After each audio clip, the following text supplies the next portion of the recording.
बिस्मिल्लाहिर्रहमानिर्रहीम। अस्सलाम वालेकुम वरहमतुल्लाहि वबरकातुहू। उम्मीद है सब दोस्त बिल्कुल खैरियत से होंगे। अगर आपने मेरा चैनल अभी तक सब्सक्राइब नहीं किया तो काइंडली सब्सक्राइब कर लें। खांसी का फौरी इलाज। इस मौसम में खांसी एक आम सा मर्ज़ है, तो इसके लिए आसान से घरेलू टोटके पेश खिदमत हैं।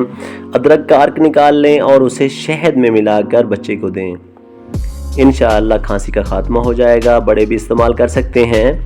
आटे का छान 5 तोले लें, उसे पानी में डालकर खूब उबालें और हिस्ब मंशा इसमें नमक या मीठा शामिल करके इस पानी को पिएं, इंशाअल्लाह खांसी ख़त्म हो जाएगी। लेकिन सर्द पानी आपने हरगिज़ इस्तेमाल नहीं करना। उबले हुए अंडे की जर्दी लें और उसे शहद में मिलाकर खाएं। इस अमल से सख्त खांसी को भी आराम होगा इंशाअल्लाह। फिर हाज़िर खिदमत होगा। अल्लाह हाफिज़।